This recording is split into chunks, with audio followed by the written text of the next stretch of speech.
உலகெலாம் உணர்ந்தோதற்கரியவன் நில உலாவிய நீர்மலி வேணியன் அழகில் சோதியன் அம்பலத்தாடுவான் மலர் சிலம்படி வாழ்த்தி வணங்குவான்.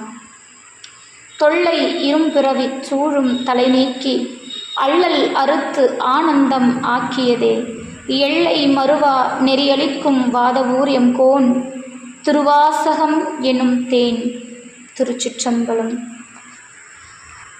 இன்னைக்கு திருவாசகத்தினுடைய முதல் பாடல் சிவபுராணம். தில்லையில் அருளியது கலிவெண்பா. இந்த பாடல் திருவாசகம் முழுவதும் பாடினா என்ன நமக்கு பலன் கிடைக்குமோ அதை இந்த சிவபுராணம் பாடுவதால் நமக்கு கிட்டும். சிவாய நம. சிவாய நம. இந்த சிவபுராணம் மட்டும் பாடுவதால் நமக்கு திருவாசகம் முழுவதும் பாடக்கூடிய அருள் கிட்டும். பேர்பட்டது. இதை சிவபுராணம் என்பதை விட ஜீவபுராணம், சீவ புராணம் அப்படின்னே சொல்லலாம். ஏன்னா நமக்கு இந்த சிவபுராணம் நம்முடைய ஆத்மாவுக்கு உரியது. இன்னும் சொல்லப்போனால் ஒரு படி மேலே இந்த சிவபுராணத்தில் நமக்கு சித்தாந்தத்தை சுவாமி எடுத்துரைத்திருக்கிறார். பசு, பதி, பாசம், இது மூன்றுமே இதில் இடம்பெற்றிருக்கிறது. அதை தாண்டி ஆகமம் இடம்பெற்றிருக்கிறது. அதனால் இந்த சிவபுராணம் என்பது நம்முடைய ஜீவனை சுத்திகரிக்கக்கூடியது. இந்த ஜீவ ஆத்மாவை அந்த பரம்பொருளோடு சேர்க்கக்கூடியது. எந்த அளவுக்கு உருகி உருகி உருகி நாம் சிவபுராணம் பாடுறோமோ அந்த அளவுக்கு இந்த சிவபுராணத்தை, அதாவது திருவாசகத்தின் பொருளான அந்த நடராஜ பெருமான் நம்முள் நிலை கொண்டிருப்பார். நிறைய பேருக்கு சந்தேகம் இருக்கும், நடராஜ பெருமானை வழிபாடு செய்யலாமா, நடராஜரை வீட்டில் வைக்கலாமா அப்படின்னா, நாம் வச்சு வழிபாடு செய்யக்கூடிய முதல் தெய்வமே நடராஜ பெருமான் தான். அவன் இல்லைன்னா இந்த உலகம் இல்லை. அவனுடைய ஆட்டமே இந்த உலகத்தின் இயல்பான ஓட்டம்.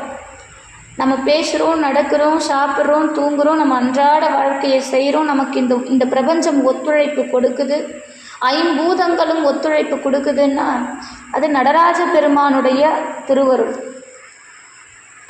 காப்பாற்றுறது, படைக்கிறது, காப்பாற்றுறது, ஒடுக்கிறது, போக்குவது, அருள்வது, மறைப்பது, இப்படி ஐந்தொழில்களையும் நமக்கு சுவாமி செய்கிறார்.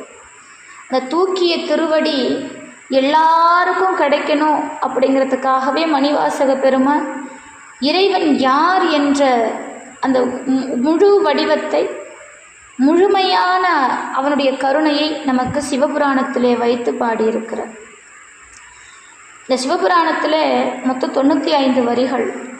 ஒவ்வொரு வரியும் நம்முடைய மனதை ஈர்த்து ஆளக்கூடிய வரிகள். அதிலும் குறிப்பாக ஈர்த்தென்னை ஆட்கொண்ட அந்த வரி, அவன் அருளாலே அவன் தாழ் வணங்கி, இது போன்ற வரிகளெல்லாம் சுவாமியினுடைய திருவடியிலே நம்முடைய மனதை ஒருமுகமாக நிலைநிறுத்துவதற்கு ஏதுவாக இருக்கக்கூடிய வரிகள். அதனால் கட்டாயம் நான் இந்த திருவாசகம் முழுசாக நீங்கள் பாடுங்கன்னு நான் சொல்ல மாட்டேன். திருவாசகம் முழுமையாக நீங்கள் படித்தே ஆகணும்னு நான் சொல்ல மாட்டேன். ஆனால் இந்த திருவாசகம் ஒட்டு மொத்தத்தினுடைய சாராம்சம், இந்த திருவாசகம் முழுமையாக பிழிந்த சாறு சிவபுராணம். அதனால் சிவபுராணம் கண்டிப்பாக எல்லாரும் பாடணும். எல்லாரும் திருவாசகத்தில் சிவபுராணத்தை பாடியே ஆகணும். இந்த திருவாசகத்தினுடைய பலன் என்ன அப்படிங்கிறது சிவபுராணம் நமக்கு சொல்லிடும். அதனால் இந்த சிவபுராணத்திற்கு அத்தனை சிறப்பு உண்டு. இதில் பாருங்கள், சிவபுராணத்தில் சில குறிப்புகளை நமக்கு சுவாமி வச்சுட்டு போயிருக்கிறார். இது சுவாமி செஞ்சாரா அப்படின்னா இல்லை. எப்போவுமே அருளாளர்களுடைய பாடல்கள் அனைத்தும் அவர்கள் உட்காந்து பொறுமையாக யோசித்து சிந்திச்சு எழுதி எழுதி எழுதி பார்த்து எழுதுறது கிடையாது. இறைவன் அவர்களுள் இருந்து எதை கொடுத்தாரோ, அந்த நடராஜ பெருமான் எதை சுவாமிக்கு உணர்த்தினாரோ அது அப்படியே பாடல்களாக வெளிவந்தது. சுவாமி உணர்த்திய காரணத்தினால் அவர்கள் கொடுத்த பாடல்களில் பல குறிப்புகள் நமக்கு கிடைத்தது. இது யதார்த்தமாக நாம் செய்யக்கூடிய விஷயம் கிடையாது. ஒருவனுக்கு படிப்பு அறிவை தர்றது கிடையாது. நமக்குள் இருக்கக்கூடிய அறிவை படிப்பு வெளிக்கொண்டு வரலாம். ஆனால் ஒருவருக்கு ஞானம் கிடைக்க வேண்டும் என்றால் அது இறைவன் நினைத்தால்தான் முடியும். கடவுள் நினைச்சாதான் ஒருவனுக்கு ஞானம் கிடைக்கும். படிக்கிறது அப்படிங்கிறது எல்லாராலையும் முடிகிற காரியம். இன்றைக்கி எவ்வளவோ விஷயம் வந்துருச்சு, என்னென்ன விஷயங்களும் இன்றைக்கி இருக்குது. அதனால் நமக்குள்ளே இருக்கக்கூடிய அறிவை படிப்பு வெளிக்கொண்டு வந்துடும். ஆனால் ஞானம் ஜென்ம ஜென்மாந்திரமாக நம்மை தொடர்ந்து ஏதோ ஒரு கட்டத்திலே இறைவன் திருவருள் புரிந்து வெளிவருவது. அந்த ஞானத்தை இந்த சிவபுராணம் பாடுவதன் மூலமாக நாம் அடைந்து விடலாம். அப்படிப்பட்ட அற்புதமான பாடல் பதிகம் இந்த பதிகம். இதில் 6 வாழ்க, 5 வெல்க, 8 போற்றி இருக்கும். இங்கே முதல் ஆரம்பமே அதுதான். 6, 5, 8. திருவாசகம் முழுக்க மொத்தம் 658 பாடல். இந்த திருவாசகத்தில் சிவபுராணத்தில் 32வது வரி பார்த்திங்கன்னா, அவனுடைய அடியை பற்றி விட்டேன், மெய்யே உன் பொன்னடிகள் கண்டென்று வீடு உற்றேன். 32வது வரி. அது என்ன குறிப்பை உணர்த்துகிறது அப்படின்னா, எம்பெருமான் இறைவனை அடைந்தது. 32வது வயசில் சுவாமி இறைவன் திருவடியை அடைந்தார். நடராஜ பெருமானோடு ஒன்றி கலந்தார், நடராஜரோடு கலந்தார். இது இந்த பாடலில் நமக்கு உணர்த்தப்பட்ட ஒரு அற்புதமான செய்தி. நிறைய விஷயம் மணிவாசக பெருமானுடைய ஒட்டுமொத்த இறை அருளும், அவர் பெற்ற இறை அருளை அப்படியே சிவபுராணத்தில் நமக்கு கொடுத்துட்டார். ஆனால் இந்த பாடல் அப்பேற்பட்ட பாடல். ஒரு காலத்தோடு கற்பனை கடந்த இந்த சிவபெருமானுடைய பழமை கூறி அவன் திருநாமம், திருவடி, திருவருட்கருணை இதையெல்லாம் போற்றி புகழ்ந்து அவன் திருவடி கீழே வாழ்கிறதுக்கு என்ன வழியோ அந்த வழியை காட்டுவது சிவபுராணம். தினமும் சிவபுராணம் பாடுங்க. தினமும் பார்த்து திருவாசகம் புத்தகம் வச்சு பார்த்து பாடுங்க. தினமும் திருவாசகம் பாடுங்க. திருவாசகத்தில் சிவபுராணம் பாடுங்க. நாமெல்லாம் நினைக்கிற மாதிரி இந்த சிவபுராணமானது இறந்த வீடுகளில் சவத்தின் முன்பு பாடுவது கிடையாது. ஏன் அப்படி பாடுறாங்க அப்படின்னா, அந்த ஆன்மா இறைவனோடு கலக்க வேண்டும் என்ற காரணத்தினால் பாடுகிறார்கள். அது வரைக்கும் அந்த ஆன்மா சிவத்தை நினைக்கலன்னா கூட இந்த கடைசி காலகட்டம், அந்த கடைசி பயணத்தின் போது அந்த ஆன்மா இறைவனோடு கலந்து அமைதி பெறட்டும், முக்தி பெறட்டும் என்பதற்காக சிவபுராணத்தை அங்கே பாடுகிறார்கள். ஆனால் அதற்காக அங்கு மட்டும்தான் பாடுவது அப்படிங்கிறது ரொம்ப ஒரு கேள்விக்குரிய விஷயம். அது கிடையாது. அதுக்காக மணிவாசகர் அதுக்காக மட்டுமே பாடி வச்சிடல. திருவாசகத்திலே ஒவ்வொரு வரியும் ஒவ்வொரு வார்த்தையும் நடராஜ பெருமானோடு நாம் எப்படி கலக்கலாம், நடராஜ பெருமானுடைய அருளை பெறுவதற்கு பெறப்பட்ட பாடல் அதெல்லாம். அதனால் தினமும் வீடுகள் தோறும் ஒலிக்கக்கூடிய ஒரு அற்புதமான பதிகம்னா அது சிவபுராணம். தினமும் பாடுங்க. காலையில் மாலையில் தினமும் பாடுங்க. ஒரு நாளைக்கு ஒரு முறையாவது பாடுங்க. உங்கள் வாழ்க்கையில் நடக்கக்கூடிய மாற்றத்தை கண்கூடாக நீங்களே பார்ப்பீங்க. அது அவ்வளோ பெரிய விஷயம். திருவாசகம் அப்படிங்கிறது ஏதோ சாதாரண புத்தகம்னு நினச்சி பாடத்திட்டம் மாதிரி படிக்க வேண்டாம். இந்த திருவாசகத்தை தொடும்போது நடராஜ பெருமானுடைய திருவடியை தீண்டினால் நமக்கு எப்படி ஒரு உணர்வு கிட்டுமோ அந்த உணர்வோடு இந்த புத்தகத்தை தொடுங்க. அதனால் இந்த பாடலுடைய வரிகளுக்கு போயிடலாம். நான் ஏற்கனவே உங்களுக்கு பாடலை ரெக்கார்டிங்கில் கொடுத்துட்டேன். அதனால் அப்படியே படித்து உங்களுக்கு விளக்கம் சொல்கிறேன். சுவாமி எடுத்த உடனே சிவபுராணத்தில் நமச்சிவாய வாழ்க, நாதன் தாள் வாழ்கன்னு பண்ணார். இதில் முக்கியமான குறிப்பு தொல்லை எனும் பிறவி அப்படிங்கிற முதல் வரி பாருங்க. அது சிவபுராணம் கிடையாது. நிறைய பேர் சிவபுராணம் அப்படின்னு சொல்லி ஆரம்பித்தாலே அந்த தொல்லை எனும் பிறவி தொல்லை இரும்பிறவி சூழும் தலைநீக்கு அள்ளல் அறுத்து ஆனந்தமாக்கியதே எல்லை மறுவா நெறிகளிக்கும் வாதபுரம் கோன் திருவாசகம் எனும் தேன் அப்படிங்கிறத மணிவாசகரே பாடினாருன்னு நினச்சிக்கிறோம். கிடையாது. ஒரு சான்றோர் ஒருவர் இந்த திருவாசகத்தில் உருகி மணிவாசக பெருமானை உயர்த்தி பாடி, அதாவது திருவாசகம் முழுக என்ன இருக்குங்கிறத 4 வரியில் சொல்லிட்டு போய்க்கிறார். அதனால் ஒவ்வொரு முறையும் இந்த சிவபுராணத்தை ஆரம்பிக்கும் போது அதை பாடி ஆரம்பிக்கிறது ஒரு மரபாக நம்ம வச்சுக்கிட்டு இருக்கிறோம். அதனால் அது மணிவாசகர் பாடிய பாடல் கிடையாது, முதல் விஷயம்.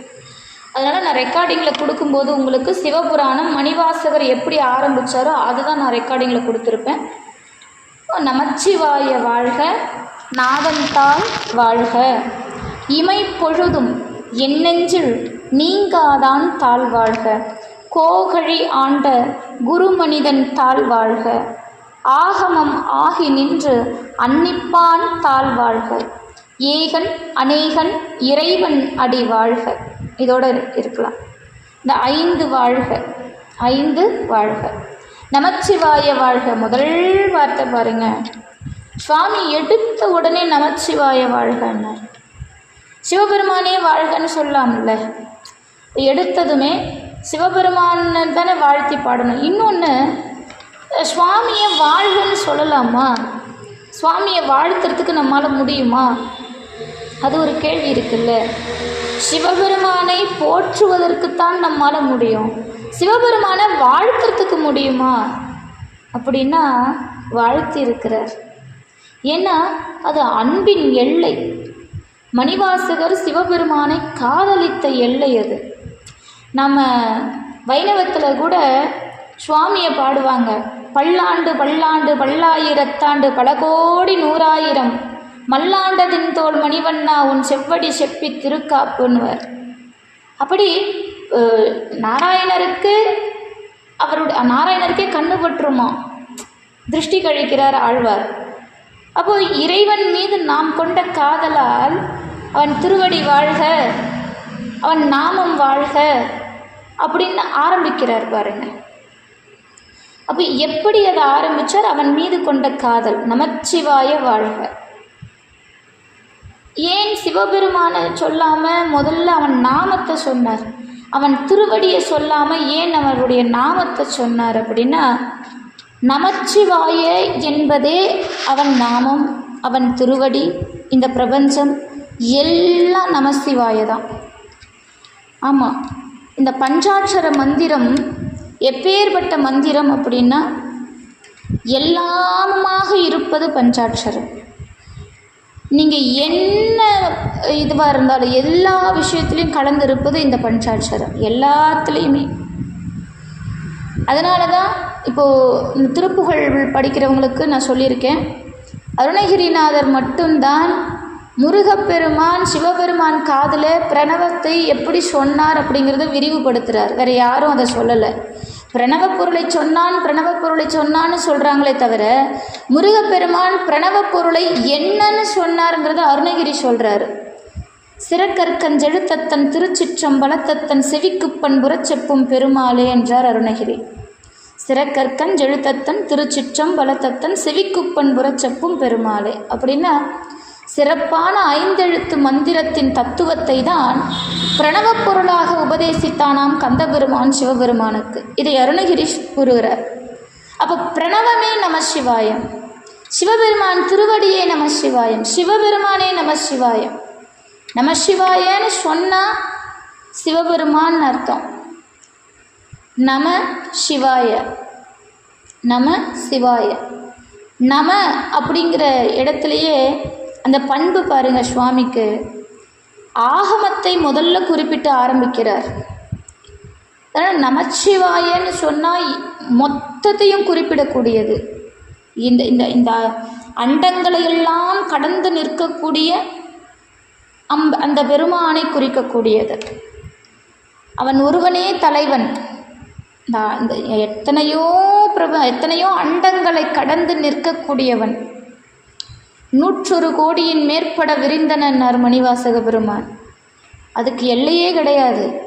எல்லையே இல்லாத பிரபஞ்சத்தின் எல்லை சிவபெருமான் தான். அதனால் அவனை குறிக்கக்கூடியது நமசிவாய. சைவர்கள் எல்லாருமே பார்த்திங்கன்னா, அடியார் பெருமக்கள் எல்லாருமே குறிப்பாக ஒருவரை பார்த்துக்கும் போது சந்திக்கும் போது அவங்க உபயோகிக்கக்கூடிய நாமம் பார்த்திங்கன்னா பஞ்சாட்சரமாக தான் இருக்கும். வணக்கம்னு சொல்ல மாட்டாங்க, ஹலோ ஹாய் அப்படிலாம் பேசிக்க மாட்டாங்க. அவங்க அடியாரை பார்த்த உடனே அவங்க சொல்கிற முதல் வார்த்தை சிவாய நம சிவாய, திருச்சிற்றம்பலம். அப்போ ஏன் இதெல்லாம் சொல்கிறாங்க அப்படின்னா, இது எல்லாம் அவனை குறிக்கக்கூடிய வார்த்தைகள். நம்ம பேசுகிற வார்த்தைகள் பொருளற்ற வார்த்தைகளாக இருக்கவே கூடாதுங்க எப்போவுமே. நான் இப்போது சமீபத்தில் கூட ஒரு ஸ்பீச்சில் சொல்லியிருக்கேன், நம்ம பேசுகிற வார்த்தைகள் என்றைக்குமே பொருள் இல்லாத வார்த்தையாக இருக்கக்கூடாது. நம்ம பேசுகிற எல்லா வார்த்தைகளிலும் இறைவன் திருவருள் கலந்துருக்கணும், இறைவனை பற்றின விஷயங்கள் கலந்துருக்கணுமா.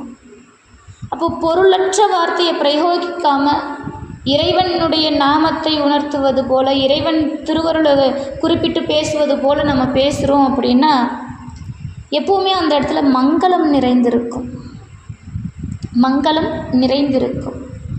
நமச்சிவாயங்கிற அந்த வார்த்தையே மங்களத்தை குறிக்கக்கூடியது. முதல்ல தெரிஞ்சுக்கோங்க, ஒரு மனிதனாக பிறந்த நாம் பஞ்சாட்சர மந்திரத்தை நமச்சிவாய சிவாய நம, நமச்சிவாய சிவாய நம 1 கோடி முறை ஜெபிச்சா நாம் தேவ பதவியை அடையலாம். நம்ம வாழ்க்கையில் சிவாய நம சிவாய நம சிவாய நமன்னு 1 கோடி முறை ஜெபம் பண்ணால், 1 கோடி முறை சொல்லிட்டோன்னா நாம் சிவகணங்களாக உயர்வு பெறுவோம், தேவர்களாக உயர்வு பெறுவோம்னு சொல்கிறாங்க. அப்போ 1 கோடி முறை உட்காந்து நம்மளால் ஜெபிக்க முடியுமா?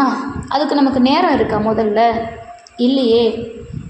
அப்போ என்ன பண்ணணும்னா, பார்க்கும்போதெல்லாம், பேசும்போதெல்லாம், அடியார்களை பார்க்கும்போதெல்லாம், சும்மா யாரையாவது பார்த்து சந்தித்து பேசும்போதெல்லாம் சிவாய நம சிவாய, திருச்சிற்றம்பலம் சொல்லி பாருங்கள். அந்த மங்கள வார்த்தை உங்கள் நாக்கில் வர வர வர வர உங்கள் வீட்டில் மங்களம் அதிகமாகும். இது உண்மை. சொல்லி பாருங்கள். நீங்கள் வேறு எந்த நாமத்தை எதையும் நீங்கள் உச்சரிக்காதீங்க. இந்த வணக்கம் சொல்கிறது, ஹலோ சொல்கிறது, ஹாய் சொல்கிறதுல தூக்கி குப்பையில் போடுங்க. யாரை பற்றி சிவாய நம சிவசிவா சிவசிவான்னு சொல்லி பாருங்கள். சிவசிவ என்கிறர் தீவினையாளர், சிவசிவ என்றிட தீவினை மாலும், சிவசிவ என்றிட தேவரும் ஆவர், சிவசிவ என்றிட தேவரும் ஆவர், சிவசிவ என்ன சிவகதி தானே. இப்போது தீவினையாளர்களால் சிவசிவன் சொல்ல முடியாது. ஒரு தீய வினைகளை தன்பால் வைத்திருக்கக்கூடியவனுக்கு சிவநாமத்தை சொல்ல முடியாது. இப்போ நாம் போய் ஒருத்தங்கிட்ட சிவநாமத்தை சொல்லுப்பா, உன் வினையெல்லாம் கழியும், உன் வாழ்க்கையில் இருக்கிற கஷ்டமெல்லாம் போகும், நீ நல்லா இருப்ப அப்படின்னு சொன்னால் அதை அவன் ஏற்றுக்கிட்டா அவனுக்கு சுவாமி அருள் செஞ்சிட்டாருன்னு அர்த்தம். அதெல்லாம் முடியாது. அதை செய்கிறதால என் வாழ்க்கை மாறிட போதா, அதை சொன்னால் என் வாழ்க்கை மாறிட போதா அப்படின்னு கேட்குறான்னா அவனுக்கு தீய வினை அதிகமாக இருக்குது. அவன் நாக்கில் சிவநாமம் வராது. அவன் அருளாலே அவன் தாழ் வணங்கி அவன் நாக்கில் வராது அந்த வார்த்தை. அப்போது சரி, அதையும் மீறி யாரோ ஒரு அடியார் மூலமாக இந்த சிவநாமம் அவன் மனசில் ஒட்டிக்கிச்சின்னு வச்சுக்கோங்க. சிவசிவா சிவசிவா நம சிவாய சிவாய நமன்னு சொல்ல ஆரம்பிச்சிட்டான்னு வச்சுக்கோங்க, தீவினை மாலும் என்கிறார் திருமூலர். அவன் எவ்வளோ வினை செஞ்சு வச்சுருந்தாலும் அந்த தீய வினைகளெல்லாம் மாண்டு போய்விடுமா. அந்த சிவசிவ நாமத்தை தொடர்ந்து சொல்லிக்கிட்டே இருந்தால் என்ன நடக்குமா, தேவரும் அவர். நாம் மனிதர்களாக இருக்கக்கூடிய நாம் தேவ பதவியை அடைவோங்கிறார். இதை விட இன்னும் ஒரு படி மேலே, வாய் விட்டு சிவசிவ சிவசிவன்னு சொல்கிறத விட மனசுக்குள்ள சிவாய நம சிவாய நம சிவாய நமன் அந்த சிவநாமத்தை சிந்திச்சுக்கிட்டு இருந்தா, நம சிவாய சிவாய நம சிவாய சிவாய நமன் சிந்திச்சுக்கிட்டு இருந்தா, எண்ணத்தில் நம்முடைய எண்ணத்தில் சிவநாமம் இருந்தால் சிவகதி அடைவோமா, சிவமாம் தன்மை பெறுவோமா, சிவத்தோடு இணைவோமா. அது அப்பேற்பட்ட நாமங்க. நம்மளை யாராவது புகழ்ந்து பேசுகிறாங்களா? எல்லா மனிதர்களுக்குமே புகழ்ச்சிக்கு அடிமையாகிற குணம் இருக்கும். ஆனால் யார் ஒருவர் சிவபுராணம் படிக்கிறாங்களோ அவங்களுக்கு அந்த புகழ்ச்சி மேலே ஆசையே இருக்காது. உண்மைங்க. யாராவது தன்னை புகழ்ந்தால் கூட சிவசிவானிடுவாங்க. ஏன்? அந்த புகழ்ச்சி அவனுக்கு உரியது, அவன் கொடுத்தது, எனக்கு உரியது இல்லை. இந்த உலகத்தில் எதுவுமே எனக்கு உரியது இல்லை. அது எல்லாம் அவன் கொடுத்தது, அவனுக்கானது. அவன் கொடுத்தான், நான் அனுபவிக்கிறேன். அதனால் இன்பமோ துன்பமோ, தோல்வியோ வெற்றியோ, எது இருந்தாலும் என்ன நடந்தாலும் சிவசிவா சிவசிவா சிவசிவன்னு சொல்லி பாருங்க. உங்கள் வாழ்க்கையில் அடுத்தடுத்து நடக்கக்கூடிய அந்த மாற்றத்தை நீங்கள் கண் கூட பார்க்கலாம். ஒரு குழந்தைய வாழ்த்தும் போது கூட, யாராவது பிறந்த நாள் வாழ்த்துறோம் அப்படின்னா அவங்களுக்கு சிவாய நம சிவாயன்னு சொல்லி வாழ்த்துங்க. அந்த பாக்கியம் அந்த குழந்தைக்கு போகட்டும். யாராவது உங்களை வாழ்த்துறாங்களா? சிவாய நம சிவாய சிவசிவன்னு சொல்லி அந்த வாழ்த்தை வாங்கிக்கோங்க. யாராவது பாராட்டுறாங்களா? சிவசிவன்னு சொல்லுங்கள். யாராவது உங்களை அதாவது அவமானப்படுத்துகிறாங்களா, திட்டுறாங்களா, கஷ்டமாக இருக்கா, சிவசிவன்னு சொல்லிடுங்க. எல்லாத்தையும் அவன் திருவடி கீழே போட்டு வைங்க. நாம் ஏன் தூக்கி சுமந்துக்கிட்டு இருக்கணும்? நமக்கு என்ன தலையெழுத்தா? நமக்காக சுமக்கிறவன் அவன் இருக்கும்போது நாம் ஏங்க நம்மளுடைய வினை பயனை தூக்கி சுமந்துக்கிட்டு இருக்கணும்? எல்லாத்தையும் தூக்கி அவன் திருவடியில் போடுங்க. அதை சொல்லி கொடுக்கறது சிவபுராணம், அதை சொல்கிறது சிவபுராணம். அதனால் எடுத்த உடனே அந்த மங்கள மந்திரத்தை சொல்லி ஆரம்பித்தார்.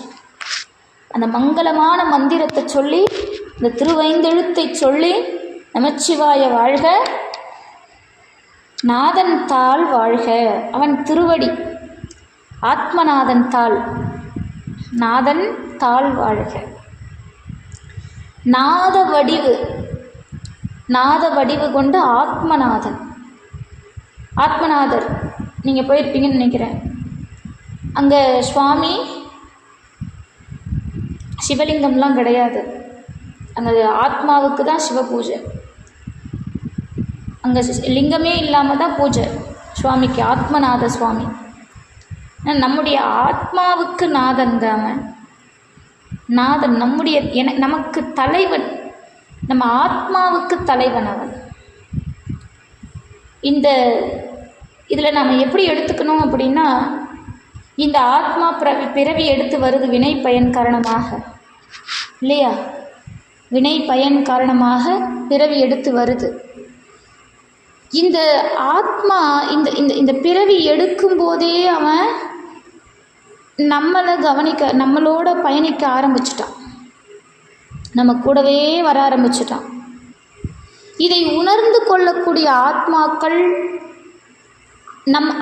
அந்த ஆத்மா பின்னாடி வர நாதனை முன்னிறுத்தி அவன் பின்பு செல்கிறது. இதை உணர்ந்து கொள்ளாத ஆத்மாக்கள் அவரை பின்னாடியே வச்சுட்டு நாம் முன்னாடி போய்கிட்டு இருக்கிறோம்.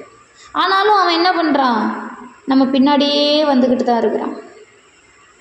அப்போது நம்ம இறைவன் கிட்ட முதல் விஷயம், நீ எனக்கு முன்னாடி போ, நான் உனக்கு பின்னாடி வரேன் அப்படின்னு நம்ம ஆத்மாவை அவன்கிட்ட ஒப்படைச்சிடணும்.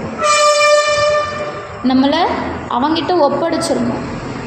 ஒப்படைத்து விட்டு அவன் பின்பு செல்ல வேண்டும். அவன் நமக்கு என்ன சொல்கிறானோ உணர்த்துவான். சுவாமி உணர்த்துவார், தெரியுமா? நம்ம வாழ்க்கையில் எது நடந்தாலும் சுவாமி உணர்த்துவார். சிலருக்கெல்லாம் வாழ்க்கையில் ஒவ்வொரு விஷயத்துக்கும் அந்த விஷயம் எங்கேயோ நடந்த மாதிரியே இருக்கும். ஒரு 6 மாதத்துக்கு அப்புறம் நடக்கிற விஷயம் ஏதோ கனவு போல் தெரியும். அந்த செய்தி நடக்கும்போது இது எங்கேயோ நினச்சிருக்கிறோமே, இது எங்கேயோ பார்த்துருக்குறோமே ஆனால் என்னன்னு தெரியாது, என்னன்னு புரியாது. சுவாமி நமக்குள்ளே இருந்து உணர்த்துவாருங்க. அவன் நமக்குள்ளே இருந்து உணர்த்தணுன்னா அவனை முன்னிறுத்தி அவன் திருவடியில் சரணடைஞ்சு, சுவாமி என்ன பண்ணாலும் அது நீதானப்பா, என் வாழ்க்கையில் எது நடந்தாலும் அது உன்னுடைய செயல் அப்படின்னு இந்த ஆத்மாவுக்கு அவனை தலைவனாக்குங்கள். நமக்கு இந்த உடம்புக்கு தலைவன் இல்லை. இந்த உடம்பு நிலையற்றது. இது நம்ம போட்டுக்கிட்டு இருக்கிற ட்ரெஸ் மாதிரி, சட்டை. என்னைக்காவது ஒரு நாள் இதை கழட்டி தூக்கி போட்டு இன்னொரு சட்டையை போட்டுப்போம். ஆனால் அந்த சட்டைக்குள்ளே இருக்கிற ஆத்மா ஒன்று தான். அதுக்கு தலைவன் ஒருவன் தான். அந்த ஆத்மாவுக்கு அவனை தலைவனாக நிறுத்தி அவன் திருவடியை வணங்குங்க. அவன் நம்மளை விட்டு போவே மாட்டான். எப்பவுமே அவன் போகிறதில்ல. ஆனால் அவனை உணரும்போது இன்னும் கூடுதலான ஒரு சிறப்பு இருக்கும். நம்ம வாழ்க்கையில் எல்லாத்தையும் அவன் பார்த்துக்கிறாங்கிற தைரியம் பிறக்கும். அவன் கொடுக்கிற தைரியத்தை வேற எவனாலையும் கொடுக்க முடியாது. சிவனடியார்களாக இருந்து பாருங்க. என் குருநாதர் அடிக்கடி சொல்கிற வார்த்தை, அடியார்களாக இருந்து பாருங்க, அந்த தைரியமே வேற. நெத்தியில் திருநீர் வச்சு கழுத்தில் ருத்ராட்சம் அணிஞ்சு நமச்சிவாய சிவாய நமன்னு சொல்லி வாழ்ந்து பாருங்க. அந்த தைரியம் இந்த உலகத்தில் வேற எதுலேயுமே வராது. அதனால தான் மணிவாசக பெருமான் தன்னுடைய ஆத்மாவுக்கு நாதன் அவன்னு நமக்கு குறிப்பிட்டு சொல்கிறார். நம்ம ஆத்மாக்கெல்லாம் நாதன் யாருன்னா அவர்தான். நாதன் தாழ் வாழ்க, அப்பேற்பட்ட அவன் திருவடி வாழ்க. அந்த நாதமே வடிவு கொண்ட ஆத்மநாதன் திருவடி வாழ்க. இமை பொழுதும் என் நெஞ்சில் நீங்காதான் தாழ்வாழ்க. இந்த வரியை உங்களுக்கு நான் திருப்புகளில் எடுத்துக்காட்டாக சொல்லியிருக்கிறேன், பெரிய புராணம் வகுப்பில் சொல்லியிருக்கிறேன். நிறைய என்னுடைய சொற்பொழிவுகளில் இந்த வரி நான் பயன்படுத்துறது உண்டு. சுவாமி பாருங்க, இமைக்கிற பொழுது கூட நம்மளை விட்டு நீங்கிறது இல்லையா. நம்ம எந்த உறவெல்லாம் நமக்கான உறவு, இது இல்லைன்னா நான் வாழவே மாட்டேன் அப்படின்னு சொல்கிற உறவுகள் கூட இந்த உடலை விட்டு உயிர் பிரிந்து விட்டால் கொஞ்சம் நேரம் கூட உள்ளே வச்சிட்ருக்காதுங்க. நீ இல்லைன்னா நான் இல்லைன்னு சொல்லி வாழலாம். ஆனால் அதே உடலானது உயிரை மாய்த்து, உயிர் வெளியே போயிடுச்சுன்னா, அந்த உடலை விட்டு உயிர் போயிடுச்சுன்னா அந்த உடலை அப்புறப்படுத்த தான் பார்ப்பாங்க. அது இயற்கை. அதை வச்சுக்கிட்டு ஒன்றும் பண்ண முடியாது இல்லையா. கொஞ்ச நேரத்தில் அதை அப்புறப்படுத்தணும். அதனால தான் சிவவாக்கியர் பண்ணார், மண்கலம் உடஞ்சா கூட ஏதோ வச்சுக்கலாமா, அது கூட பயன்படும்.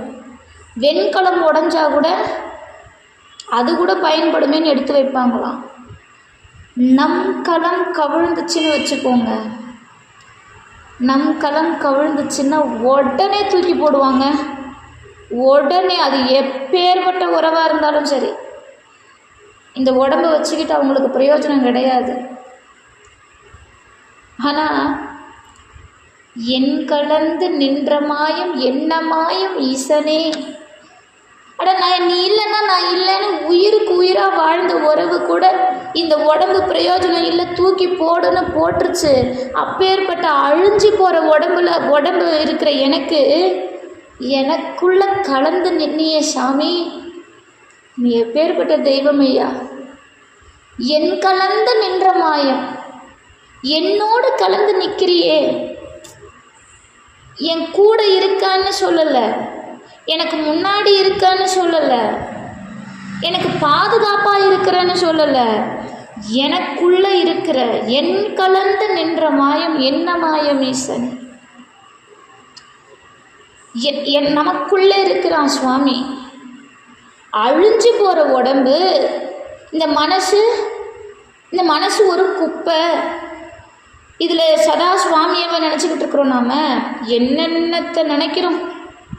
காலையில் தூங்கி எழுறதுலேருந்து இரவு தூங்குற வரைக்கும் கனவுல கூட என்னென்னத்தை நினைக்கிறோம். போதா குறைக்கும் இந்த ஃபோன் வேறு என்னென்ன செய்திகள் அந்த மனசு போட்டு வச்சிருக்குது. வேறுபட்ட குப்பையில் கூட அவன் நீங்காமல் நமக்காக இருக்கிறானே. எல்லாரும் போகலாம் நம்மளை விட்டு, ஆனால் அவன் போகிறதில்ல. இமைப்பொழுதும், நான் இமைக்கிற பொழுது கூட, கண் இமைக்கிறதுக்கு எவ்வளோ நேரங்க ஆகும். ஜியோ போப் அவர்கள் இந்த வார்த்தைக்கு மயங்கி திருவாசகத்தை முதல்ல மொழிபெயர்த்திருக்கிறாருன்னா இந்த வார்த்தையினுடைய பெருமையை நீங்கள் தெரிஞ்சுக்கோங்க. இமைப்பொழுதும் என் நெஞ்சில் நீங்காதான் தாழ்வாழ்க. என் நெஞ்சை விட்டு கண் சிமிட்டுற நேரம் கூட அகலாமல் நிறைந்திருப்பவனுடைய திருவடி வாழ்க. கோகழி ஆண்ட குருமனிதன் தாழ்வாழ்க. கோகழி அப்படின்னா திருவாவடுதுறையில் குருநாதராக வந்து என்னை ஆட்கொண்டவன் கோகழி ஆண்ட குருமனிதன். நல்லா பாருங்க, குருமனிதன்ற. குருமனிதன்னா என்ன? சாதாரண குரு இல்லையா. குருநாதர்கள்லேயே மணி போன்றவன் அப்படின்னா யாரு? குருவுக்கும் குருவாக இருக்கக்கூடியவன் சிவபெருமான். கோகழி ஆண்ட குருமனிதன் தாழ்வாழ்க. திருவாவடுதுறையிலே குருநாதர்களுக்கெல்லாம் மணி போன்றவனாகிய அப்பேற்பட்ட இறைவன் என்னை வந்து ஆண்டு கொண்டான். அவன் திருவடி வாழ்க. என்னை ஆண்ட குருநாதர்களில் மணி போன்றவனுடைய திருவடி வாழ்க.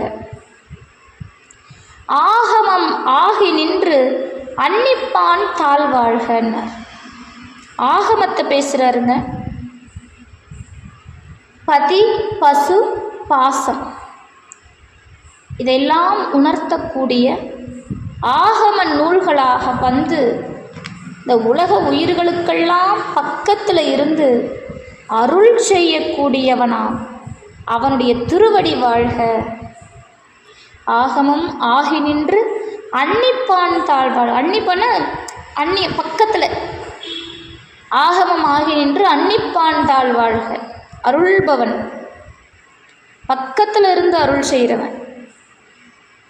ஏகன் அநேகன் இறைவன் அடி வாழ்க. அவன் ஒருத்தன்தான் தலைவன். அவனே எண்ணில் அடங்காத கோலங்களில் பல ரூபங்களில் இருக்கும் தலைவன். அவன் மட்டும்தான் தலைவன்.